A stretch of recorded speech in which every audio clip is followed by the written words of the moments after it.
Hey, this is Tyler with TJack Survival and the Ready Man Group. Today I'm going to do a tutorial on how to make a bow drill. Now there's thousands of different ways to make bows and hearths and spindles and sockets and all that stuff. So what we're going to cover today is the most simple and field expedient way to go from raw materials to a fire. So stay tuned.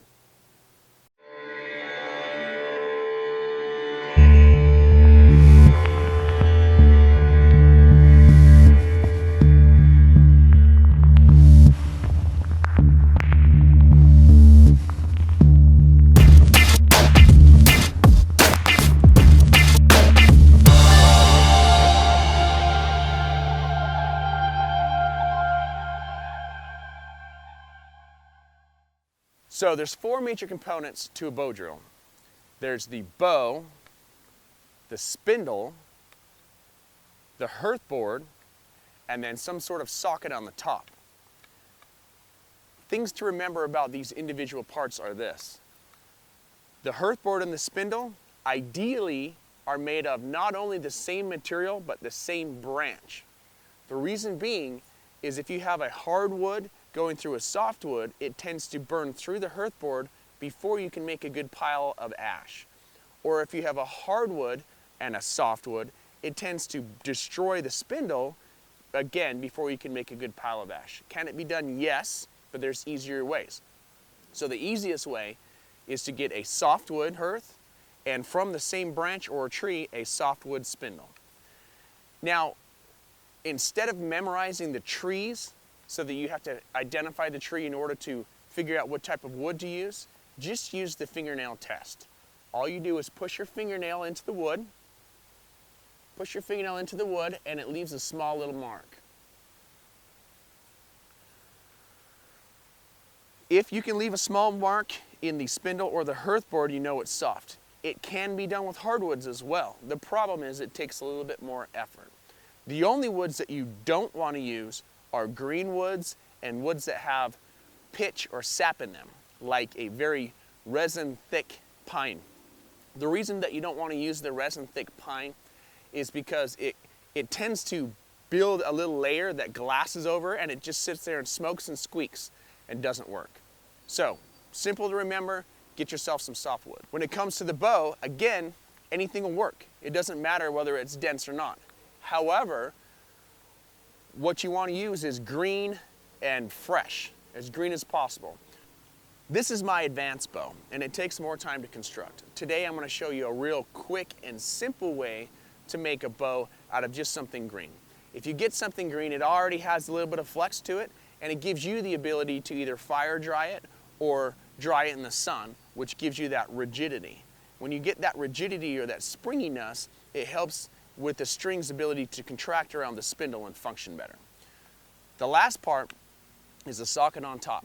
I happen to be using a chunk of antler bone. You can use seashells, rocks, antler, a notch on your knife. You can even use this little hole right there in the end of your knife, as long as you take that 550 cord out, that will function as a socket. So be creative with the socket. To be field expedient, the simplest way is to use just a block of wood with a notch in the top. Now, whatever socket that you use, be sure to put something either slimy or green inside of it. I usually pack this full of leaves, any leaf that I can find that's sitting around that's not poison ivy or poison oak. Or if you can get a slug or some sort of a bug of some sort and squish it in there, it lubricates it very well. The idea is to have the minimal amount of friction on the top so that it doesn't create heat or start on fire before the bottom. All right, so let's get to this.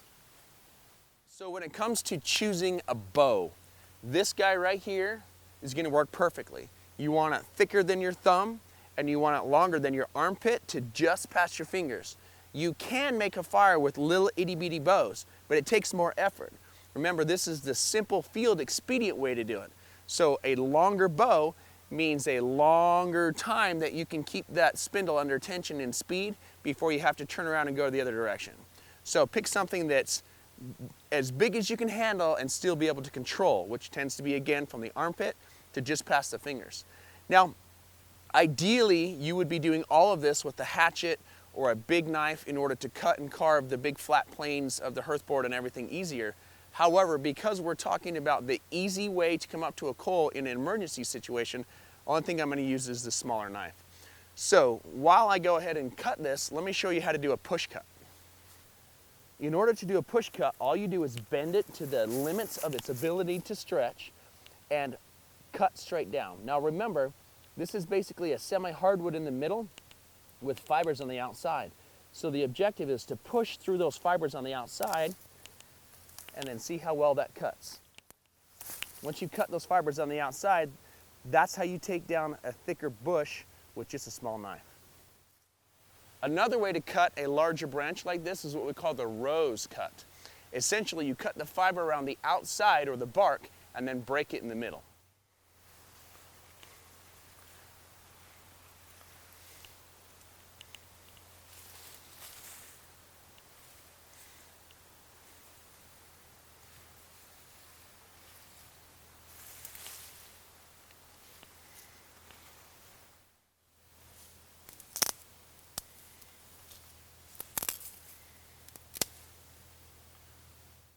While you're out walking around, you should also be looking for your nesting material.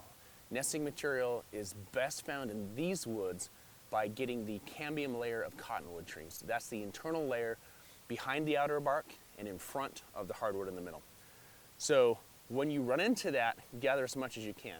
Some other trees or places that you can find good nesting material is sagebrush bark, juniper bark, again cottonwood, works very well. Anything stringy or fibrous, dry grass will work. Be creative. Around here we've got crazy amounts of cottonwood fluff. If you could gather that up into a big bundle, it works, but it burns really fast. So supplement that with something a little bit longer burning. If you find trash or paper, this is a survival situation. Gather anything you can that'll take an ember and turn it into a flame just long enough to go from the tinder to kindling phase. So you want that tinder to hold it as a flame and get it rolling as a kindling, which then ignites your larger logs. So here's the internal cambium layer. This is what you want. This fine fibrous stuff will take the ember and ignite it. So this is your tinder, which then ignites some larger kindling. The problem is if I put a flame right against this thicker stuff, it won't take like it will with the smaller stuff. So look for this fibrous material specifically along rivers or trails as you're hiking so that you can use it each night in order to start your fire.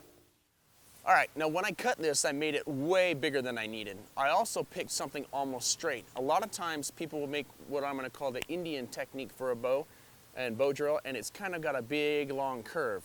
It's just not necessary. The technique that I like to use the most is the Egyptian technique. And basically I'm getting a stick that's almost straight, just a little bit bent, because it's so much easier to find something that's a little bent than it is to find something that's big and bowed. So right here, I'm gonna measure how far I want, and then I'm gonna cut that off right there.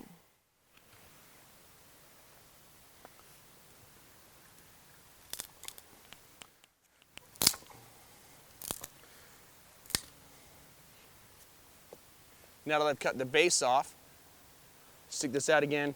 I'm going to cut it just past my fingers right there. And that chunk right there is going to be my bow.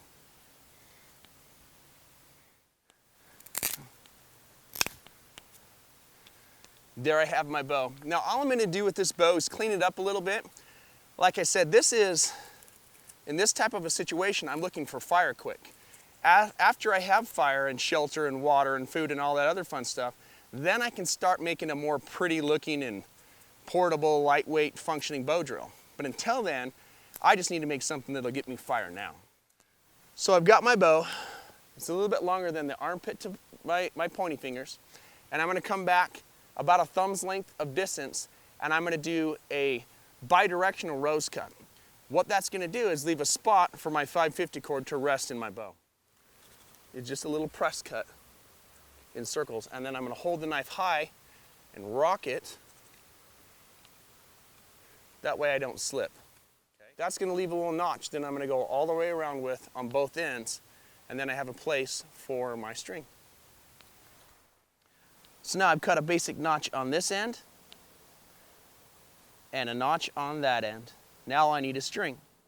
So if you find yourself without string, start being creative. You can either create string from scratch using natural fibers, or, because this is a bit of a survival situation, think about what you already have on you.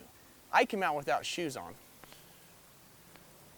but that doesn't mean that you will have shoes when you go and do this. So I'm going to steal cameraman Ethan's shoelaces to show you that you can use shoelaces as a great bow drill. Come on over here. So if you're creative, and if you've got shoelaces, you can always use those for your bow drill. If you're smart about it, you replace your shoelaces with 550 cord. What that does is it gives you the ability to have multiple strings inside of a casing. Those strings on the inside of the 550 cord can be used to put together fishing kits or shelters or whatever else you want, while the casing on the outside of it can be used for your bow drill. So now that I've got a bow, I need to tie my string on. If you, for some reason, have a big bundle of 550 cord or something else, don't go cutting it. You can always remove the string from the bow and use it for other situations. But once you cut it, you have to retie it. So what you're going to do is throw a hitch on the top, take it down, throw a hitch on the bottom, wrap any excess and tuck it down. So a hitch is a really simple knot. What you're going to do is take the long string on your right hand, the short string in your left, spin it around until you have a loop. Put that loop over the top of the stick. That should leave a little bit of a cross right there. Now I'm going to take the slack out of this and then just do that again. But before you tighten it down, turn it so that the bow is here and your knot ends up on the inside instead of the outside, otherwise your string is going to twist. So once you've got that, twist it again, throw it down over the top. When you're done, the hitch should look like this. So I've cut this down a little bit, but I wanted to show you what I mean by that concept of cutting a banana straight. So if you see, this has a curve that starts right here. If I cut this, continue to cut in that line right there, that's how I cut a banana straight. Now obviously this is cracked down here, so what I'm going to do is give my knife a reverse grip facing towards me. I'm going to put it on my chest, and I'm going to start cutting right where that goes and continue up this in a straight line until I get it straight. Once I get to this cracked spot, I'm going to cut that off in half completely. Either you can baton through this, or you can use that rose cut that I talked about earlier. But what that'll give me is a straight piece of spindle. Now this is a big spindle. Let's talk a little bit about why this is a large spindle. The bigger the bow drill kit, the more mechanical advantage I'm gonna have. Mechanical advantage is essentially leverage that gives me friction fire faster. So when you're learning how to do a bow drill, make a big kit. Once you're good with the big kit, then start shrinking your kit down for the purpose of lightweight.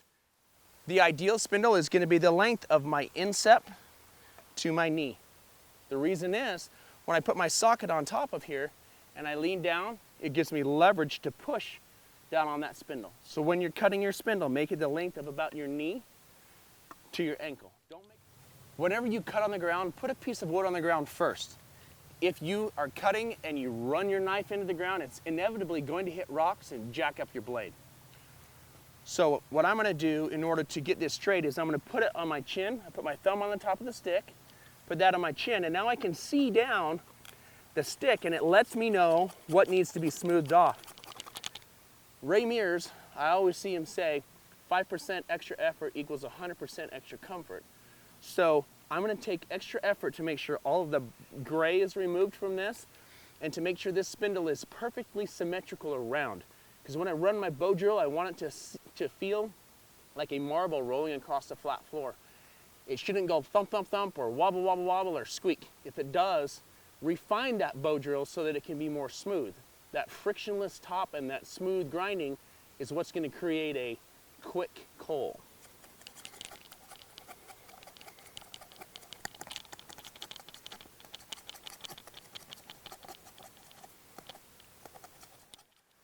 Again, I'm using that chest laver technique to make this part on the top long like an A pencil. That's a little saying I got from my friend Jake from Wild Jakes. There's my top. Here's my bottom, just a little bit fatter. The reason this is kind of pointed now is because when I start that bow drill, this is going to grind down, and this is going to be more like a domed fat piece than it will be this point. So as you can see, that one's a little bit fatter, that one's a little bit taller. And also on my top, I'm going to want to remove the side stuff out here, because as it sinks into that hand socket, it's going to bind up on this outside. So watch for that, given whatever it is that you're using as that upper piece. There you have your spindle. I carved it straight-ish, smoothed it off. Got my fat part and my skinny part, so now I'm going to make a hearth board. Ideally, you would have brought a hatchet or a saw. If you don't have a hatchet or a saw, you can baton through something like this. Only if you have a fairly robust knife can you do this. If not, you're just going to whittle it away, or you're going to take it, stick this big branch between a tree limb, and break it. So if you have something big and you don't have a saw, but you still need to make firewood or chop it down littler, find a spot where there's two trees that meet like this, and then push it until it either breaks the trees or breaks the stick. That is so much less effort than running a saw or trying to baton something. You can make firewood this way all day long. There you go. So if you're going to baton through this, which some people will hate me for, but it is what it is, put your knife right there, get yourself a good bonking stick, and just chip through that until you can cut it into your two pieces. So I'm going to go ahead and chop this, and that's going to be my hearth board right there. So I chopped this a bit, whacked it against a tree. In the process, it split right here. That's good. If you can find a log or a chunk of wood that's got a crack running down it and baton your knife through it, that'll give you a nice flat surface, and it speeds the process up. Now all I have to do is make this more flat and then just add a flat enough base to it that I can keep it from rolling. Ideally, it's going to be the length of your thumb from here to here, plus or minus half a thumb. If you make it too thin, you won't have enough space to build up the coal. If you make it too thick, you're going to have to create a huge chunk of coal before it starts compacting. So get that sweet spot that's right about the length of your thumb. Again, I'm going to put a piece of wood on the ground right there. And all I'm going to do is just hatchet and carve this with the full length part of my blade until I give myself a nice flat surface. You're making a 2x4 type of chunk of wood. It just takes a lot of time. Now I can do this out of a smaller piece of wood, but because I have such a large spindle kit, I'm using this bigger one. Just so you know, you can use smaller spindles and smaller hearth boards and it will be a little bit quicker. But again, this is your first bow drill, or it should be. So I'm making it bigger in order to give you mechanical advantage. So that's my hearth board. It's about the thickness of my knuckle thumb to the pointy of my thumb. This one's a little bit thinner. That's just the way that the wood ended up being. All right, that's my hearth board. So now all I have to do is tie all this stuff together and make it work. This is all you do to make a field expedient socket top if you don't have a seashell or a rock with a hole in it, or a knife with a hole in the handle, or a piece of bone, or all of that other stuff. Just take a piece of wood. You're going to run up with the little chunks of wood in the process of making the bow drill. Hold your blade high so that you won't cut yourself. Grind a little hole in the middle there. And all I'm doing is twisting this around here. Right? And it's going to leave me a little notch. So I have all my parts. Now is the time you're going to create a fire lay. That's a whole other block of instruction that we'll make in another video.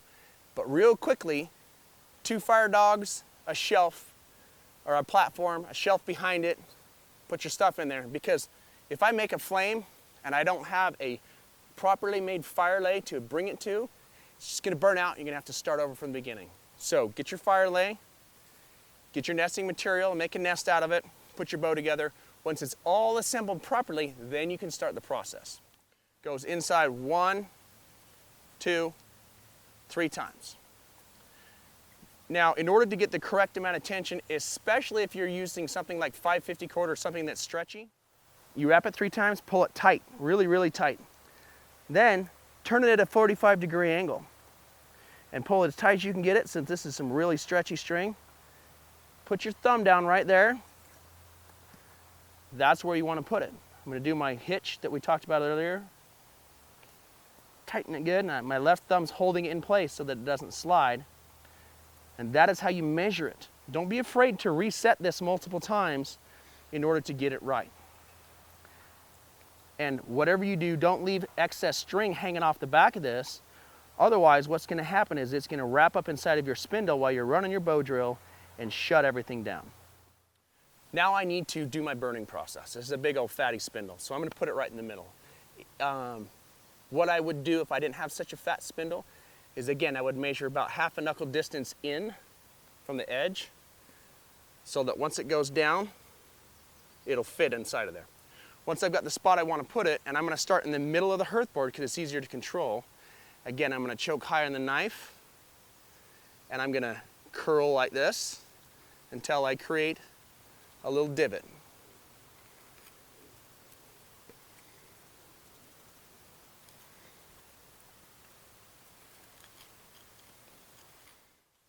For a bow drill, this is all I need to get started. So when it comes to making a nest, you want the finest, most ground up material you can have. These big chunks of hardness, get rid of them. Get some super fine stuff, grind it up really, really, really, really, really well. You want all that powdery dust, because that's what's going to take the ember. What I like to do is to get this super, super fine stuff and stick it inside of something like this, okay? And you can roll it over like a nest, twist it around, and I'll even stick a chunk of hard stuff in the back. Kind of helps it to hold that ember, keep it from blowing through. Once I've done this, I'm going to take a piece of just long grass or something, wrap it around the bottom to hold my nest together. While you're learning, you want to get something that's actually the size of a big nest, something huge, because if you burn through this too quick before you have flame, you're going to have to start over. Me, I'm good with this size because I've done this enough, but make it as big as you can. So I've got that little piece of string. All I did was grab some vine, strip the leaves off of it, wrap it around the base. Do not tie this in a knot. The fibers can't handle that kind of tension. All you need to do is just bring it around the back and tuck it inside. That's how you make a quick little nest bundle. If you're in an area where you have moss and you're worried about heat, put some of that big sphingum moss on the outside of it, and then you're not going to get heat into your fingers. Otherwise, just grab the bottom where it won't burn you. All right, it's time to run the bow drill. Let's talk about stance, because this is the most important part. I'm going to do that big old Captain Morgan stance like this, okay? Not this way, but sideways. Then, I'm going to set up my bow. Again, right hand, left hand, push it in, wrap around. You should end up with it looking like this, not looking like this. Otherwise, it'll slap against your bow. The last wrap should be pretty tight. So I'll put this underneath my armpit, get it all nice and snug, just like that. And I run it up and down a couple times until it balances itself out. Once I'm here, we're gonna start out with our burn-in process. The burn-in process is just to get it all started, then I'll cut my notch. I have my left foot about a finger or two distance away, and I don't have any shoelaces that are gonna get caught up in it. I have this guy right here on top, and I'm not going to lubricate it yet because I want it to break in up top just as well. Now the key with this is to not let this go up and down. If it goes up, it binds up right here. And if it goes down, it slides down the spindle. So your only objective is to watch this tip, make sure it goes straight. So your elbow needs to not do the yo-ho-hum thing. It needs to extend and retract. This is the magic technique to a bow drill.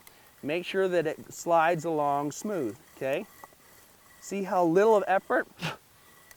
See how little of effort I'm adding here in order for it to create that friction.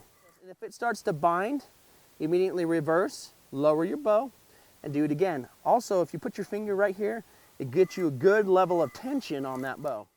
See, I'm starting to get smoke. So I'm going to add a little pressure, which I can do by leaning over on top of it. Get that big stroke to it. And again, I want to burn this as deep as I can so they have a good measurement for where the center of my spindle is. That's my burning process right there.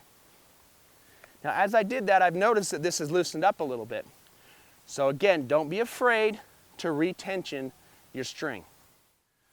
So now that I've done the burning process, I have to cut my notch. Here's what you need to remember for the notch. 1/8 of a pie just short of the center. So again, I choke high on the knife and I go create a little line that I'm going to use to cut as a tracer. So once I have my guideline, 1/8 of a pie just short of the center, then instead of going straight down, I'm going to tilt it at just a little bit of an angle. What that does is it gives the pocket an ability to fill up, right? So it just gets slightly wider as it goes down. Now, you can either just push cut this, or you can, since it's going to chop chunks out like we did with these other pieces earlier, I'm going to put it at just a little bit of an angle like this, and just cut it, notch it down like that. This batoning process is going to help chip out these chunks all the way to the center.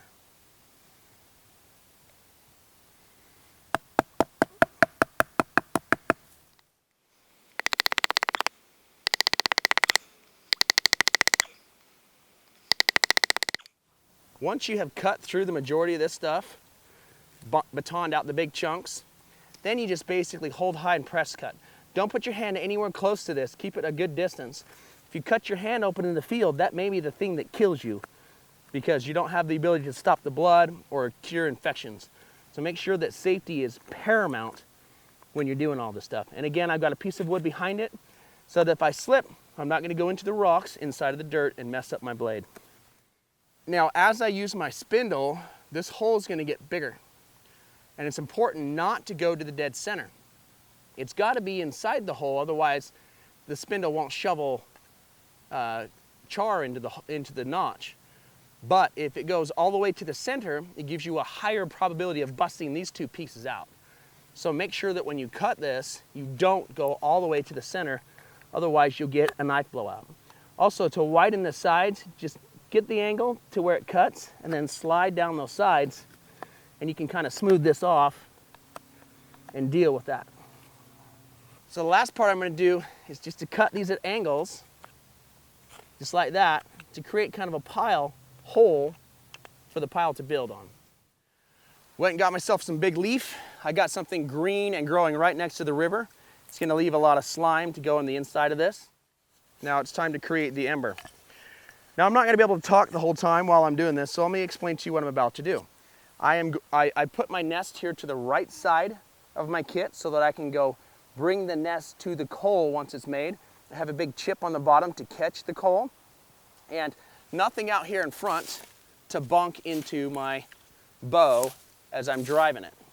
A lot of times people put their nest right in front and they'll bunk their nest as they're driving the bow drill. So let me go ahead and start that all up. Got the leaf in the top, everything's ready to go. My foot is about a finger distance away. Now, being barefoot actually gives me more of an ability to control the angle of that hearth board. The reason that's important is because if it's only grinding on one side, it's not getting as much friction and creating as much coal as possible. The other thing too, this is a marathon, not a race. I'm gonna do this nice and chill, and I have to do this until about 10% of the water volume in the hearth board is used up. Then it'll start creating smoke. I go with the smoke until I start getting a pile. Once that pile gets built up, I start slowly giving it a little more pressure and a little more speed. I don't suddenly speed up or my whole bow drill pops apart. Once the coal or the char is smoking very heavily from the bottom, then I know I've got an ember. Otherwise, if you stop early, you haven't got an ember. Once you've got an ember, don't get in a big hurry. You need to let it breathe. I'll show you how this is done. Okay, my notch is not quite big enough. Being able to identify the flaws and stop and fix them is an integral part of running your bow drill. So, I'm building a little bit of char, but not quite enough. So I'm gonna widen that base part just a little bit more. All right, you're recording. This is how you do the field expedient top. I'm also gonna show you how to use one of these. I've added the green material to it again. Gonna repack my bow real quick. Gonna warm it up again, then see if we can bust an ember.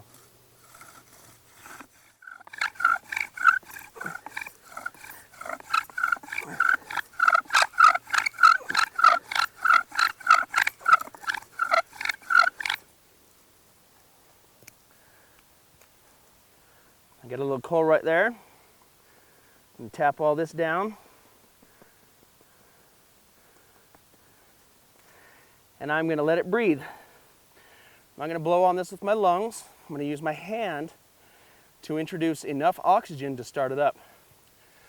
The reason this is important is because the fire triangle is composed of three things: heat, fuel, and oxygen.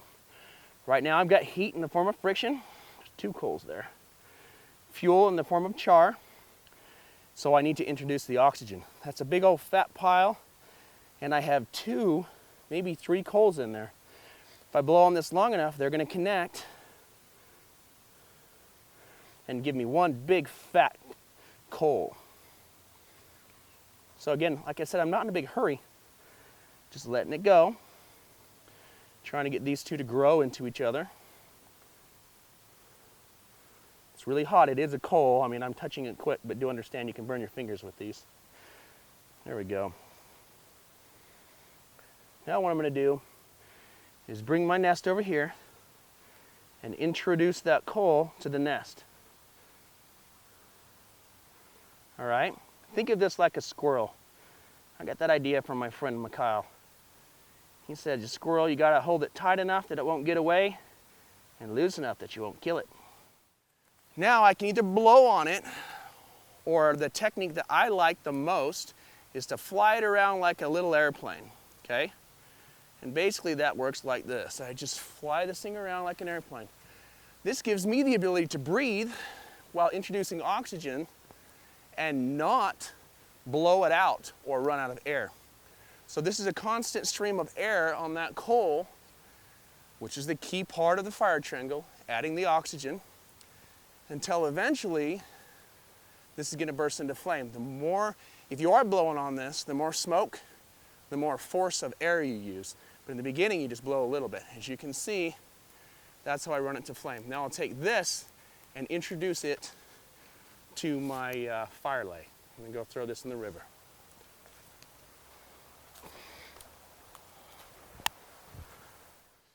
So this has been a simple how-to on how to make a field expedient bow drill.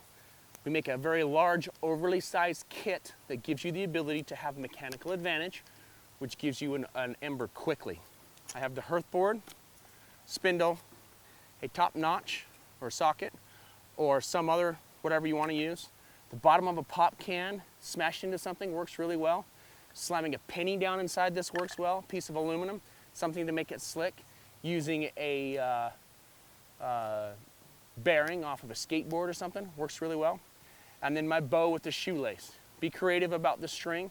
Probably the hardest thing to replicate in the field.